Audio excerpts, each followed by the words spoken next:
I don't believe in mouthing off. I believe in doing your research. I'm really not one of these spouters. I'm never going to be on Twitter. Never. Why not? Because I don't spout. Because I rewrite. And Twitter is not a rewriter's medium. It's a place where people say stupid things, as far as I'm concerned. Do you follow anyone on Twitter no. where you don't? No. Never look at Twitter. What is the Twitter? I suppose offers a segue into kind of talking about the economics of journalism a little bit and how it affects critics.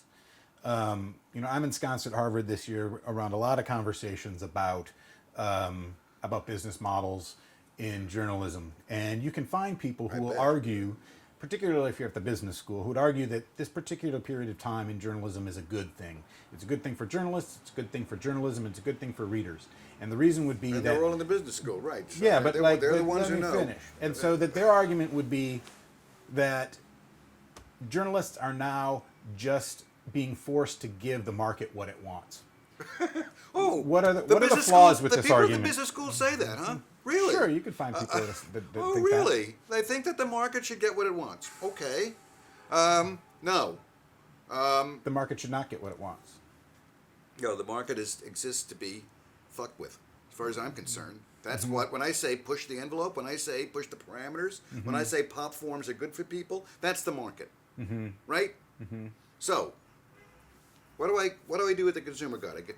I gave them early on brevity and some laughs. That was the idea. What did I get to do? I get to tell people that their favorite artist was full of shit. I got to complain about the political implications of in the year 2525, I think. I can't remember anymore. That was an early one. I got to express ideas that were not popular ideas. And I was working, let it be said, in a journal, in a newspaper, which at that time was conceived to do that very thing. To serve a market, get advertising, but put out provocative and unconventional opinions. And that was profitable. And it was to do that. It was profitable. They figured out how to make it profitable. I mean, it's a long story, which we can't go into here. It wasn't all their journalistic virtue and the fact that they had a wonderful idea that couldn't fail. There was some luck involved. But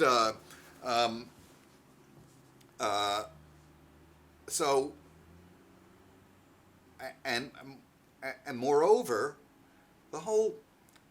what publishers are there to do is to tell you what the market wants. What editors are there to do is to protect you from publishers and try to get you to do good work. And yes, and as we all know, especially your editor-in-chief is really half a publisher and half an editor.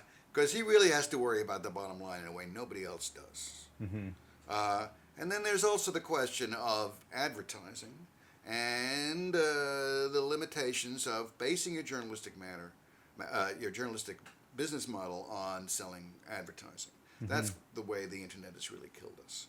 But the other way the internet has killed us, we'll go back to this question, but I want to say this now, is that it has reduced the value of the written word, the cash value of the written word, because there are more of them, and because there are certain people who are so eager to spout that they will happily do so for free or almost nothing.